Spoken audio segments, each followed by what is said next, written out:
When the state looks at the expectations for our learners when they went through this last process, one of the things that they realized is that we had some expectations that maybe were not high enough for all of the learners in the state of Texas.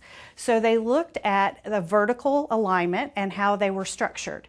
And what they realized is that there were some things taught at prior grade levels that needed to be pushed down to a previous grade level. For example, if I'm in a second grade classroom, the new text may mean that I will be learning something that a third or a fourth grader is learning right now.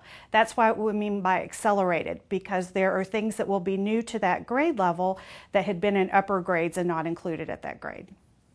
If you think about what has been offered previously in sixth grade, we had two courses that we were looking at, and one of them was just a standard level course. At this course, only state standards that were associated with sixth grade mathematics were taught. We also offered a pre-AP math course, and that included GT students as well. And those learners were in an accelerated course. They learned about sixth grade mathematics, and then they also had standards from seventh grade. The new standards that will go into effect encompass everything that was in a pre-AP course and more. So if you think about what's happening, all of our learners will now be in what has traditionally been a pre-AP accelerated course. We've gotten lots of questions at the district level with regard to the name change for the course, and I think there's been some miscommunication. So we created a document that actually compared what is being taught in the two courses offered this year and what will be taught in the course that's offered next year. So there is 3 columns on this particular sheet, and if you look at it, you'll see that the far left column displays all of the information that is taught in a standard level 6th grade math course. The column next to that lists all of the 6th grade texts. You can see them side by side, but if you'll note below that, there are also 7th grade standards that are included. This has been our accelerated course. If you look to the far right, what is listed there will be the standard level course for any 6th grader from next year on. And if you can notice, there are still 6th grade texts listed, as well as some 7th, some 8th, some Algebra 1, and then below that are 13 new standards that have not existed before. So every child from this point on entering 6th grade will be responsible for all of that information.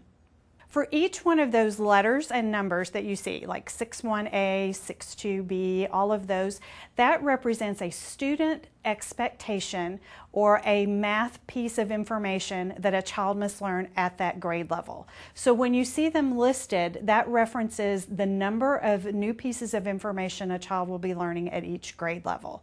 The 6 in the front represents 6th grade standards, the 7 in the front represents 7th grade standards, the 8 in the front represents 8, and so on.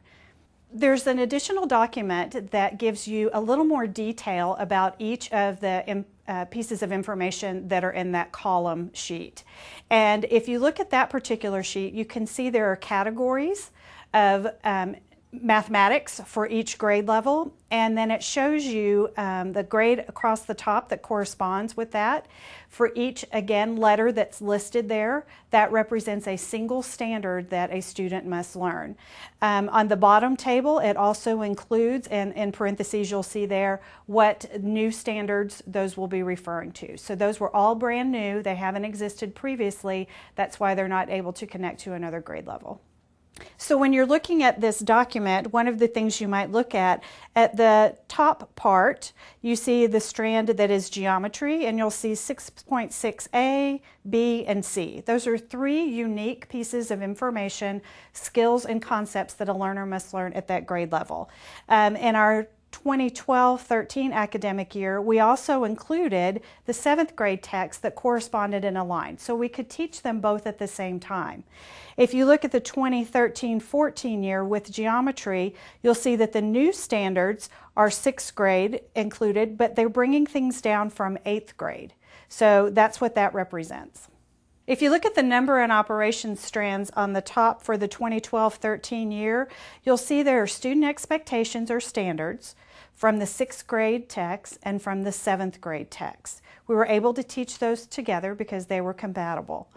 Now, due to the revisions of the new text, if you look at number and operations and what we'll need to do for our 6th graders next year, not only will they have 6th grade text, corresponding 7th grade text, but we are also bringing down 8th grade text for them. Again, everything that's listed in that bottom table reflects what all of our 6th grade learners will be required to know from this point on.